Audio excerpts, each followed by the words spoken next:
తెలంగాణ రాష్ట్ర అవతరణ దినోత్సవం సందర్భంగా రాష్ట్ర ప్రభుత్వం చేస్తానన్నటువంటి సన్మానాన్ని తిరస్కరించారు బిహెచ్ఈఎల్ ఎల్లయ్య. తెలంగాణ ఉద్యమకారుడు 1969 ఉద్యమ కాలంలో కూడా ఆయన పనిచేశారు. ప్రజెంట్ వారు ఈ రాష్ట్ర ప్రభుత్వం చేస్తానన్న ఈ సన్మానాన్ని ఎందుకు తిరస్కరించారో వారి మాటల్లోనే మనం తెలుసుకునే ప్రయత్నం చేద్దాం. సార్ చెప్పండి, ప్రధానంగా రాష్ట్ర ప్రభుత్వం మీకు సన్మానం చేస్తానన్నది తెలంగాణ ఉద్యమకారుడిగా ఎందుకని మీరు ఈ సన్మానాన్ని తిరస్కరించడం జరిగిందంటారు? కారణం ఏముందంటే, నాకు ముఖ్యమంత్రి మీద కానీ ప్రభుత్వం మీద వ్యతిరేకత కాదు.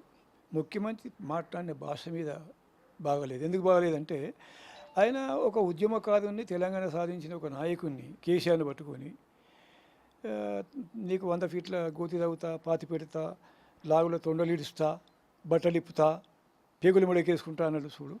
ఈ భాష బాగలేదు, మాకు బాధ అనిపించింది. ఏది కేసీఆర్ని గురించి మాట్లాడితే.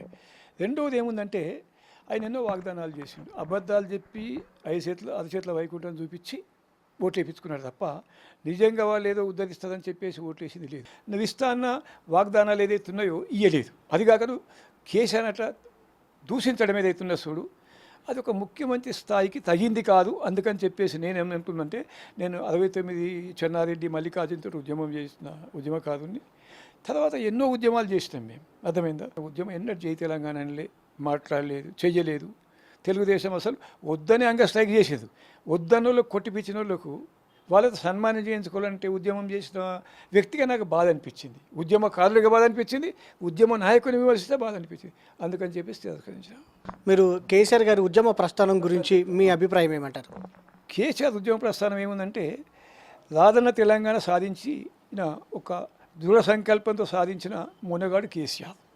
అసలు కేసీఆర్ ఏదైతే ఉన్నదో, జయశంకర్ సాపును మనం తెలంగాణ పితామహుడు అంటే, ఇలా తెలంగాణకి ఏముంది కదా అంటే జయశంకర్ని అడిగేది ఒకసారి. ఏమడిగేదు, సార్ నువ్వు ఒక చాణుక్యునిగా, ఆయన ఒక చంద్రగుప్తుడిగా చేసి తెలంగాణ సాధించిందని మీ మీడియా వాళ్ళు అడిగితే తెలంగాణ ఉద్యమంలో నువ్వేం చెప్తావని అడిగేది ఆయన. నేను చాణుక్యుని కాదా, ఆయన మాత్రం చంద్రగుప్తుడు లెక్కనే పోరాడి అని చెప్పిండు. అది పోరాట పట్ల ఏది కేసీఆర్ సాధించండు. దాంతోపాటుగా కాంగ్రెస్ ప్రభుత్వం 6 నెలల పాలన గురించి మీరేమంటారు? 6 నెలల పాలన ఏడు చేసింది ఆమె నాకు అర్థం కాదు. పుణ్యానికి నడిసే బస్సులలో ఇది ఎక్కుమన్నాడు, అదేమన్నా చేసినట్ట నాకు అర్థం కాదు. ఇవాళ ఏమైతుంది, ఆర్టీసీ ఎంత లాస్ అవుతున్నది. ఆయన ఇస్తాన్న రైతు బంధు 10,000కి బదులు 15,000 ఇస్తాను. ఏమైంది? రుణం 2 లక్షలు మాఫీ చేస్తాను. ఏమైంది? 9 నాడే చేస్తాను. ఫస్ట్ సంతకం అదే అన్నావు. సంతకం పెట్టలేదా ఇప్పటిదాకే దాని మీద, ఫైళ్ళ మీద 6 నెలల? ఎందుకు చేయలేదు? రెండవది, ఇక్కడ మహిళలకు, నిరుద్యోగులకు ప్రతిస్తాను. ఎందుకు చేయలేదు?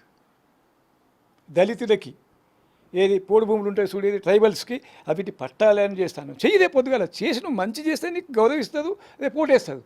కానీ ఊరిక తిట్టుకుంటా కూర్చుంటే అయితే అది ఏది ప్రతిపక్షాన్ని నువ్వు తిట్టినవి అయిపోయింది. అవి నీకు ఎలక్షన్లో నువ్వు గెలిచినావు, ప్రజలు నీకు మ్యాండేట్ ఇచ్చేందు పరిపాలించమని. కానీ పరిపాలన చేయమంటే తిట్టుకుంటూ కూర్చున్నావు. అది మంచిది కాదు కాంగ్రెస్ పార్టీ. ఇది మొత్తం మీద రాష్ట్ర ప్రభుత్వం ఏదైతే చేస్తానన్నటువంటి సన్మానాన్ని తాను తిరస్కరించినట్టు చెప్తా ఉన్నారు. దానికి ప్రధాన కారణం బీఆర్ఎస్ అధినేత కేసీఆర్పై ఇష్టానుసారంగా మాట్లాడటం కావచ్చు, దాంతోపాటుగా ప్రజలకు ఇస్తానన్నటువంటి హామీలను నెరవేర్చకపోవడం కావచ్చు. వీటన్నిటితో పాటుగా తెలంగాణ రాష్ట్రానికి సంబంధించి అనేక కార్యక్రమాలు చేస్తామని కూడా ఇంకా చేయకపోవడం పైన తాను తీవ్రంగా వ్యతిరేకిస్తున్నట్టు కాంగ్రెస్ ప్రభుత్వం పైన, అందుకే తాను ఏదైతే ఈ సన్మానాన్ని తిరస్కరించినట్టు కూడా వారు చెప్తా ఉన్నారు. దాంతోపాటుగా బీఆర్ఎస్ పార్టీ అధినేత కేసీఆర్ పాలనలో తెలంగాణ రాష్ట్రం అన్ని విధాలుగా అభివృద్ధి చెందిందని కూడా వారు చెప్తున్నటువంటి పరిస్థితి మనం చూడొచ్చు. వీడియో జర్నలిస్ట్ లక్ష్మణ్తో వంశీకృష్ణ, టీ న్యూస్, హైదరాబాద్.